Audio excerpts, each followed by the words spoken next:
Assalamualaikum, apa kabar semuanya? Semoga baik-baik saja. Kembali lagi berjumpa dengan channel kesayangan kita bersama MR Samar Gaspol.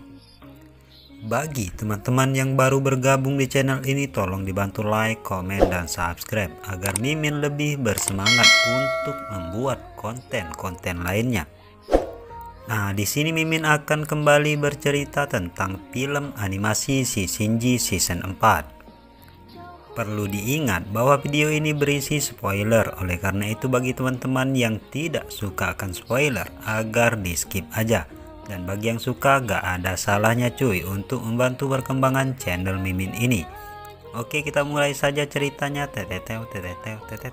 Ternyata saat Sun Wukong baru pertama kali datang ke istana surga, Guan Yin telah menyadari kehadirannya. Dan dikarenakan Sun Wukong saat itu menunjukkan sesuatu yang sangat istimewa, Guan Yin pun percaya dengan Sun Wukong dan berhasil memecahkan kebuntuan yang selama ini dirasakannya. Lalu mereka pun merencanakan semua yang terjadi pada saat ini. Dan untuk sesuatu yang telah dibawa oleh Sun Wukong, Guan Yin mengatakan kepada Di Sitian kalau dia sebentar lagi akan melihatnya. Setelahnya terdengar bunyi lonceng yang sangat keras dari menara timur istana surga. Hal itu membuat semua orang bertanya-tanya dengan apa yang sebenarnya terjadi di menara timur. Ternyata bunyi lonceng tersebut berasal dari Raja Surga dari timur, yaitu Dhratarashta. Dengan luka berat yang dia alami, berusaha sekuat mungkin untuk melangkahkan kakinya sambil membawa benda yang telah dia bawa oleh Sun Wukong, yaitu pedang emas Di Sitian. Dia mengatakan bahwa walaupun saat ini dia sedang terluka parah, namun sekarang jiwanya berada pada puncaknya yang belum pernah dia rasakan selama puluhan tahun. Setelahnya dia pun meneriakkan kepada para dewa yang tidak menyerah kepada kegelapan. Sahabat lamaku, kembalilah kepada kami, jalan surga masih belum hilang. Ketika selesai meneriakkan itu, Raja Surga dari timur menancapkan pedang emas Di Sitian di bawah kakinya. Saat pedang itu ditancapkan, sebuah lingkaran emas terlihat dan sosok Di Sitian yang memakai pakaian putih seketika muncul dari lingkaran tersebut. Dulu saat perang dengan para asura, pasukan dewa mengalami kekalahan dan jiwa pedang Di Sitian dihancurkan oleh Raja Asura. Sejak saat itu jiwanya hilang bersama pedangnya di tanah Asura. Saat kembali ke surga, Di Sitian yang sedang dalam keadaan terluka hanya memiliki separuh jiwanya. Hal itulah yang membuat dia terjerumus ke dalam kegelapan dan bahkan mengumpulkan pasukan roh jahat serta berusaha menguasai surga. Dia pun mengatakan bahwa dewa harus menanggung tanggung jawab sebagai makhluk yang lebih tinggi. Jika mereka juga terjerumus ke dalam kegelapan, maka akan dapat dipastikan bahwa dunia ini akan hancur. Dia merasa sangat bersyukur sekali karena dia masih mempunyai kesatria-kesatria kebajikan yang masih mau memperjuangkan kebenaran. Mendengar apa yang dikatakan oleh Di Sitian, Dhratarashta mengatakan bahwa ini adalah teman lama yang selama ini dia kenal dan pertempuran yang sebenarnya akan baru dimulai. Dan tiba-tiba terdengar sebuah suara kuda yang meringkik dengan sangat keras. Ternyata itu adalah Dewa Mata Tiga yang baru datang ke medan pertempuran, yang baru keluar dari penjara istana surga. Setelah datang ke tempat pertempuran, dia mengatakan bahwa dia harus pergi dari penjara surga untuk suatu urusan dan dia berharap dia tidak terlambat. Kini perang surga akan terlihat semakin menegangkan, yaitu pertarungan antara pasukan elit surga melawan roh jahat yang dipimpin oleh Di Sitian. Melihat Jenderal Dewa Mata Tiga yang baru saja tiba di medan pertempuran, Raja Surga dari Selatan terlihat tidak percaya dengan apa yang dia lihat. Dia mengatakan bahwa bukannya Dewa Mata Tiga telah hilang bersama dewa-dewa lainnya di penjara istana surga.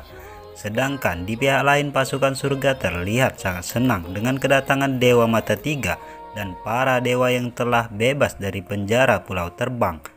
Hal itu dapat meningkatkan semangat dari pasukan surga.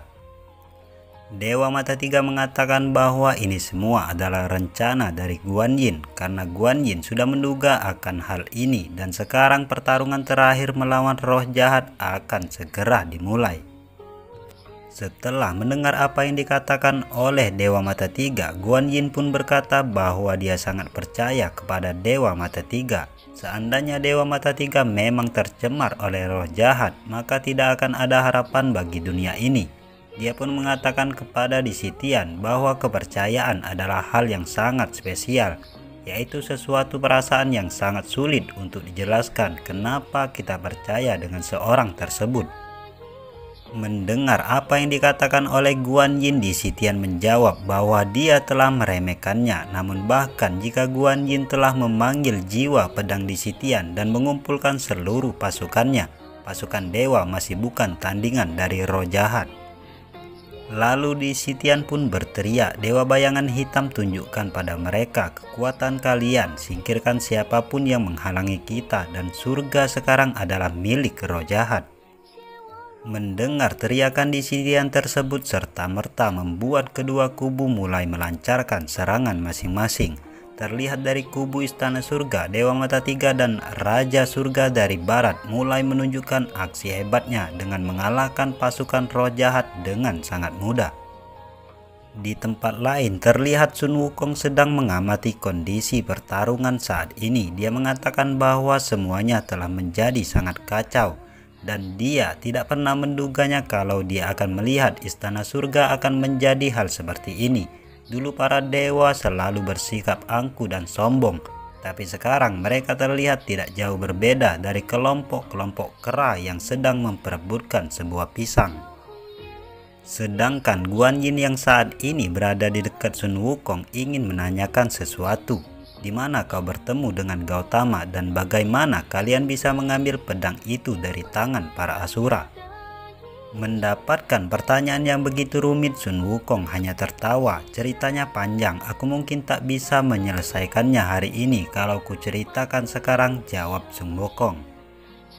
Guan Yin, aku tahu kau selalu memandang rendah diriku, tapi aku sendiri juga membencimu. Jangan kira aku melakukan ini untuk dirimu.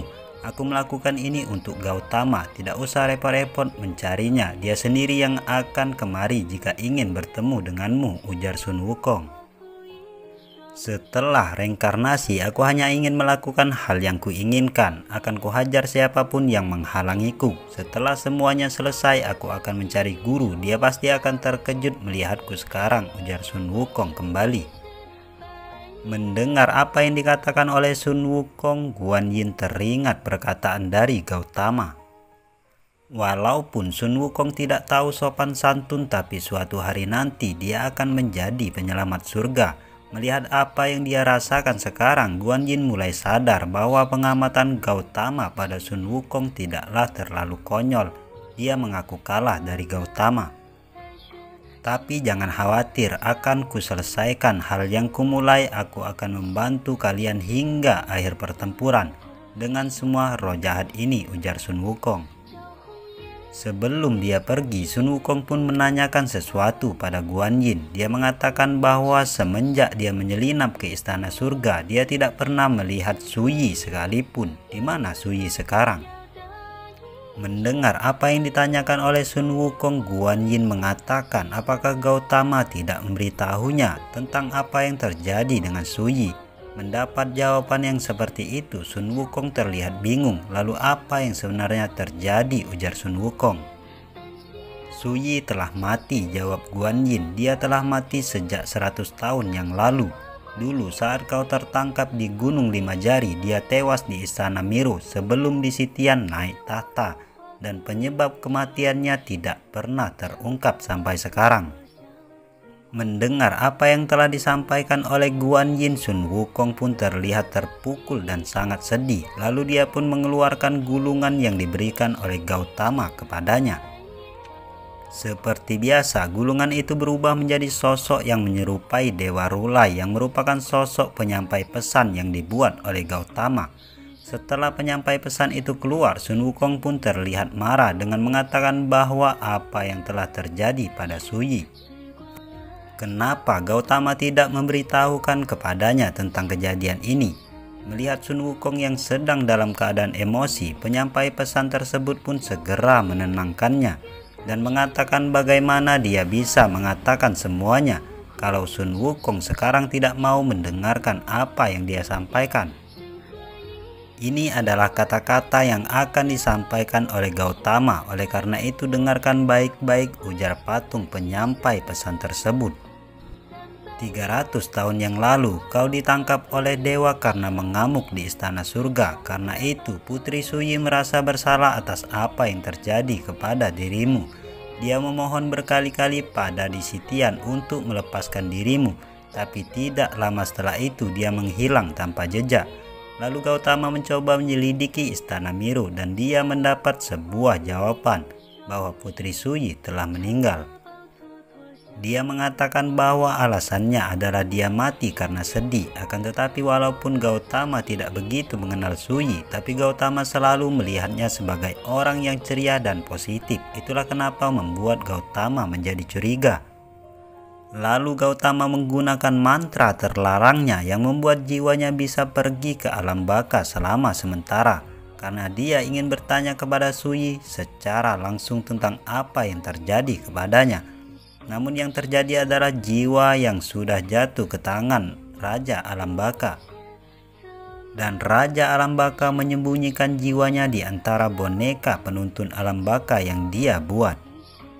Lalu Raja Alam Baka memberikan sebuah syarat jika Gautama tidak bisa menentukan Suyi yang asli di antara semua boneka itu, maka dia tidak boleh bertemu dengan Suyi dan Gautama gagal menemukannya. Sejak saat itu Gautama lalu menyembunyikan kenyataan ini. Dia takut keagresifan dalam dirimu akan membuatmu mengamuk lagi jika kau tahu Suyi telah mati, sehingga kau akan menyebabkan kekacauan lagi di dalam penjara. Hal itu akan sulit baginya untuk mendapat kepercayaan dari para dewa untuk mengurangi hukumanmu. Sebenarnya dia ingin mengatakan kepadamu setelah perjalananmu ke barat, tapi sekarang hal itu tidak berjalan sesuai rencana Gautama. Dia mengatakan bahwa hal terakhir yang ingin kau lakukan untuknya bahwa ingatlah kerja kerasmu selama 300 tahun ini. Kau boleh marah, tapi jangan pernah melupakan jalan kebajikan di dalam hatimu. Setelah mendengar itu, terlihat Sun Wukong sedang dalam keadaan menangis setelah mengetahui bahwa Suyi telah tiada. Dan di tempat lain diperlihatkan Guan Yin sedang menunjukkan aksinya yang telah mengalahkan begitu banyak pasukan jahat, dan kini dia pun kembali berhadapan dengan jenderal roh jahat yang sebelumnya dia hadapi. Karena lawannya menyebut dirinya setara dengan Guan Yin terlihat tidak senang dan sedikit kesal. Dia akan berusaha sebaik-baiknya untuk menghabisi jenderal roh jahat tersebut secepat mungkin. Mendengar apa yang dikatakan oleh Guan Yin, jenderal roh jahat tersebut mengatakan bahwa dia benci sekali dengan wajah sombong Guan Yin itu dan berniat akan memusnahkan wajah Guan Yin yang menjengkelkan itu dari dunia ini. Setelahnya dia pun melakukan serangan kepada Guan Yin, tapi Guan Yin berhasil menahan serangan tersebut. Namun sekarang Guan Yin merasakan bahwa kekuatan jenderal roh jahat tersebut kini telah bertambah kuat. Setelah itu Guan Yin pun mengejeknya dengan mengatakan bahwa cuma itu saja kekuatan orang yang telah dipercaya oleh Disitian. Sebaiknya keluarkan saja semuanya sekarang, karena Guan Yin akan pastikan kalau jenderal roh jahat tersebut akan mengaku kalah di sana. Mendengar itu jenderal roh jahat pun terlihat marah dan mengatakan baiklah, dia akan menunjukkan seluruh kekuatannya. Sekarang Sin berpindah ke tempat pertarungan Dewa Mata Tiga. Dia melihat bahwa ada seorang yang kuat di antara para musuhnya. Orang ini memberikan aura yang familiar kepadanya. Dia merasa mungkin dia mengenal orang itu. Di tempat lain juga diperlihatkan Dhritarashtra yang sedang berhadapan dengan seorang muridnya, yaitu Suzaku. Dhritarashtra mengatakan bahwa dia sudah mengajar begitu banyak murid luar biasa dalam hidupnya, dan lawan yang sedang dia hadapi ini adalah salah satunya. yang dia harapkan dan dia sesali. Dia tidak pernah menduga akan bertemu dengan muridnya dalam kondisi seperti ini. Di tempat lain terlihat Di Sitian yang sedang mengamati pertarungan sengit pada saat ini. Lalu Raja Surga dari Selatan mengatakan bahwa mereka menemui jalan buntu. Ini tidak berjalan lancar seperti yang mereka pikirkan. Mendengar itu, Di Sitian menjawab bahwa mereka masih belum mengeluarkan kartu andalan mereka. Mendengar apa yang dikatakan oleh Di Sitian, Raja Surga dari Selatan terlihat terkejut. Dia mengatakan bahwa apa yang dimaksud oleh Di Sitian. Mendapatkan pertanyaan itu, Di Sitian tidak menjawabnya dan mengajak Raja Surga dari Selatan untuk segera pergi dari sana. Namun saat mereka akan pergi dari sana, Sun Wukong pun datang. Ia mengatakan bahwa dia punya pertanyaan kepada Di Sitian. Dia menanyakan tentang bagaimana Su Yi bisa mati. Bersambung. Oke teman-teman, itulah tadi cerita kita mengenai film Si Shinji Season 4 episode 12.